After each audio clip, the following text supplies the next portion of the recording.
The secret weapon of Hitler. Why the Messerschmitt Me 262 was ahead of its time. Fire from the sky. Encounter with an unknown enemy. Autumn 1944. Airspace over Germany. A squadron of American B-17 Flying Fortress bombers, escorted by P-51 Mustang fighters, is en route to its target. Everything is going according to plan until a fireball tore through the sky. The cockpit of one of the B-17s filled with screams. Just a second ago, the plane was intact, and now it was burning, spiraling downward. "What the hell? We're under attack," shouted the squadron leader. A P-51 Mustang pilot quickly scanned the sky, trying to determine where the attack had come from. He saw nothing. No German fighters, no anti-aircraft flak. Then another plane exploded right in front of him. "Damn it! Are they invisible?" The radar showed nothing. The sky seemed clear. Then suddenly, like a ghost, a sleek, unknown aircraft streaked past, leaving behind a faint bluish trail. "It's too fast! I can't catch it!" A frantic voice crackled over the radio. "What kind of machine is that?" The squadron scattered, maneuvering in desperation, but it was too late. The new, unseen German fighter was cutting through their ranks with terrifying efficiency. "This isn't an FW-190. It's twice as fast as us." The communications officer began transmitting an urgent message to the base. "Emergency! The enemy has a weapon we've never seen before. It's moving too fast to intercept. Request immediate support." But there was no answer. The radio went silent. Those few seconds changed the war. "This is the end," thought one of the pilots. But why didn't this aircraft change the outcome of the war? Why did Germany, possessing such a powerful weapon, still lose? The world's first jet fighter. 1940, Germany. Engineers from Messerschmitt gather in a secret laboratory. Their task is monumental: to create the world's first operational jet fighter. Dr. Hans von Ohain, one of the lead engineers, proudly unveils the prototype jet engine. "Gentlemen, imagine an aircraft that flies twice as fast as any known fighter." Among those present is Willy Messerschmitt, the legendary aircraft designer. He understands that the future of aviation belongs to jet propulsion. "We are on the verge of a revolution. This will change the war," he exclaims. The first test flight of the Me 262 takes place in 1942. Its speed astounds even the most seasoned Luftwaffe pilots. "It moves like lightning," an amazed test pilot reports.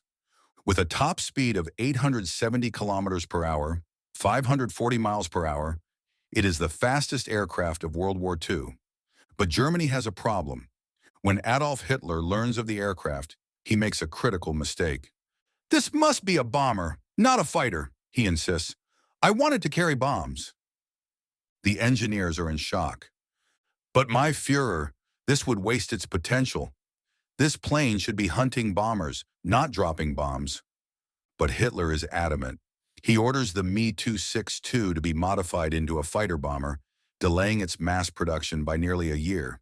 This decision will go down as one of Nazi Germany's greatest strategic mistakes.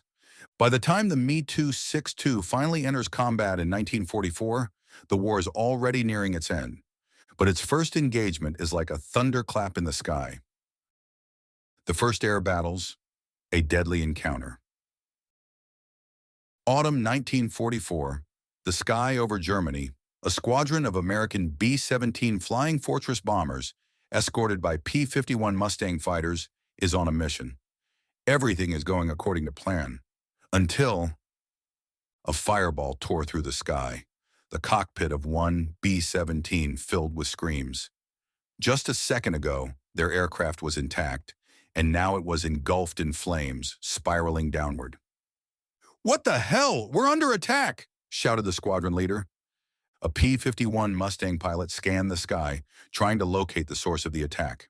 Nothing. No German fighters. No ground-based anti-aircraft fire. Then another bomber exploded right before his eyes. "Damn it! Are they invisible?" The radar showed nothing. They had been certain the skies were clear. And then suddenly, like a phantom, a sleek, unfamiliar aircraft shot past him, leaving behind a bluish vapor trail. "It's too fast. I can't keep up with it." A panicked voice crackled over the radio. "What is that thing?" The squadron tried to break formation, but it was too late. The mysterious German jet was cutting through their ranks with terrifying efficiency. "That's not an FW-190. It's at least twice as fast as we are." The communications officer frantically transmitted an urgent message to headquarters. "Emergency! The enemy has an aircraft we've never seen before. It's too fast to intercept. Requesting immediate support." But there was no response. The radio had gone silent. Those few seconds changed the war. "This is the end," thought one of the pilots. But why didn't this aircraft change the outcome of World War II? Why, despite possessing this revolutionary technology, did Germany still lose the war? The technical superiority of the Me 262. The Messerschmitt Me 262 was the world's first operational jet fighter, a true engineering marvel far ahead of its time. It could reach speeds of up to 870 kilometers per hour, 540 miles per hour, making it nearly 200 kilometers per hour, 125 miles per hour, faster than the best Allied fighters.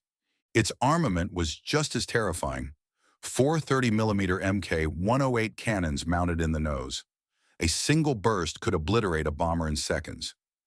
Even more impressive, the Me 262 carried R-4M air-to-air rockets, capable of taking down an entire formation of bombers with just one salvo.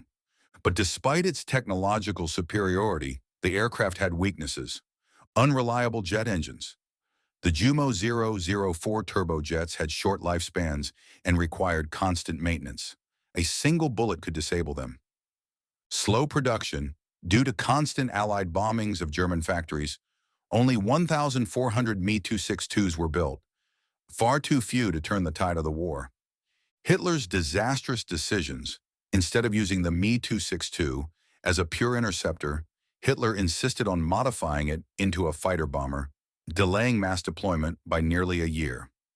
By the time the Me 262 was deployed in the significant numbers, it was too late. The Luftwaffe was outnumbered, outgunned, and running out of fuel. Yet for the Allied pilots who encountered it, the Me 262 was the most terrifying aircraft of World War II, a glimpse into the future of air combat. The last battle, clash of technologies. February 1945, somewhere over Germany. Hans Meyer, a 24-year-old Luftwaffe pilot, grips the control stick of his Me 262. Outside, the cold gray sky stretches to the horizon, where a squadron of American P-51 Mustangs is approaching. Hans took a deep breath.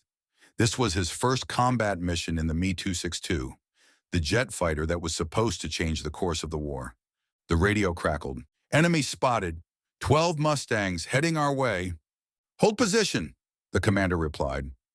Hans clenched his jaw.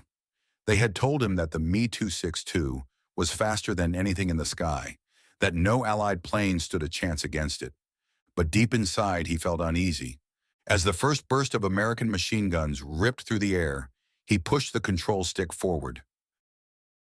The Me 262 surged ahead, like a lightning bolt.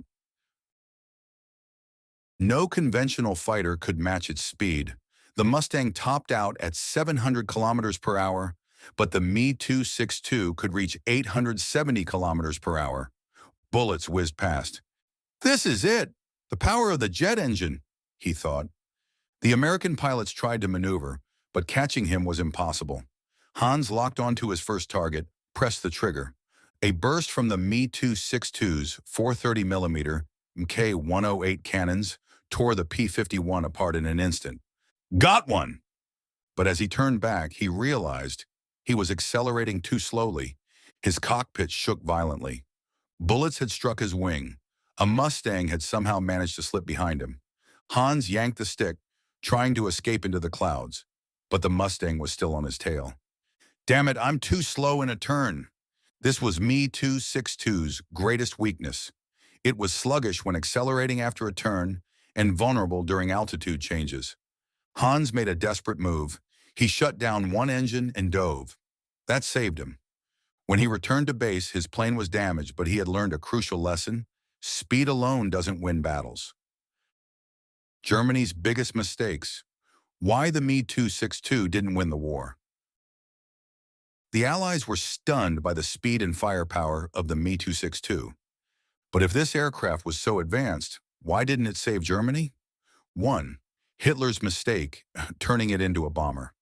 When the Me-262 was nearly ready for combat, Hitler ordered it to be modified into a bomber instead of an interceptor. This delayed production by a full year. By the time the Me-262 finally entered combat, the Allies already dominated the skies. 2.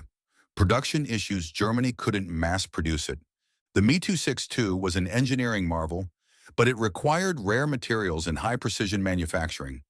By 1944, Germany's factories were being bombed daily, making it impossible to produce the Me-262 in large numbers. 3. Allied strategy, exploiting the Me-262's weakness. The Allies quickly discovered the jet's biggest flaw.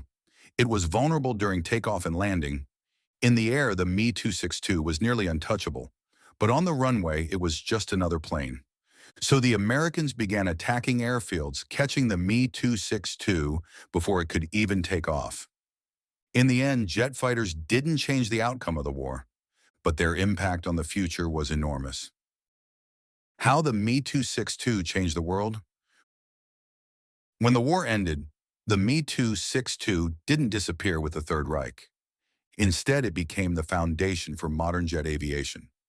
After the war, the US, Britain, and the Soviet Union studied the Me-262. The Soviet Union developed the MiG-9 from its design. The US used its technology for the F-86 Sabre. Britain incorporated Me-262 innovations into the Gloucester Meteor. The first jet war, the Korean War of the 1950s, was won with fighters inspired by the Me-262. But one question remains. If Germany had managed to mass-produce the Me-262 in 1943, could history have turned out differently? Could Hitler have won the war? Final thought. The Me-262 was the most revolutionary aircraft of World War II, but it arrived too late to change Germany's fate. And luckily, it was too late for the world as well.